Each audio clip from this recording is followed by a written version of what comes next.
राधे राधे दोस्तों, मैं बबता Tripathi YouTube channel पर स्वागत करती हूँ। मैं एक बहुत ही मज़ेदार, बहुत ही सुंदर होली शिव भजन सुनाने जा रही हूँ। अच्छा लगे तो लाइक करिए, सब्सक्राइब करिए, शेयर करिए, सपोर्ट करिए। धन्यवाद दोस्तों।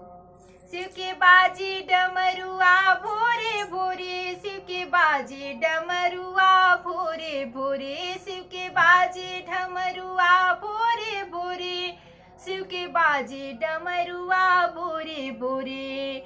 डमरू के तान सुनी ब्रह्मा जी जगले, ब्रह्मा जी जगले हो, ब्रह्मा जी जगले। ब्रह्माणी शंख विद्वार चावे भोरे भोरे, शिव के बाजे डमरुआ भोरे भोरे, शिव के बाजे डमरुआ भोरे भोरे, शिव के बाजे डमरुआ भोरे भोरे। डमरू के तान सुनी मुनि हरि जगले, मुनि हरि जगले हो, मुनि हरि जगले। लक्ष्मी संग शंख बजावे भोरे भोरे, शिव के बाजे डमरुआ भोरे भोरे, शिव के बाजे डमरुआ भोरे भोरे, शिव के बाजे डमरुआ भोरे भोरे। डमरू के तान सुनी कान्हा जी जगले, कान्हा जी जगले हो, कान्हा जी जगले।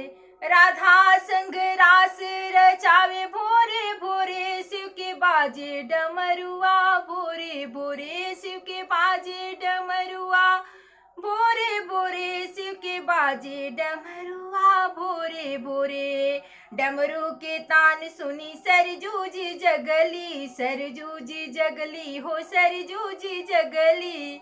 गंगा शिव के चरण धोवे भोरे भोरे, शिव के बाजे डमरुआ भोरे भोरे, शिव के बाजे डमरुआ भोरे भोरे, शिव के बाजे डमरुआ भोरे भोरे। डमरू के तान सुनी जगली सौसे नगरिया, सौसे नगरिया हो, सौसे नगरिया।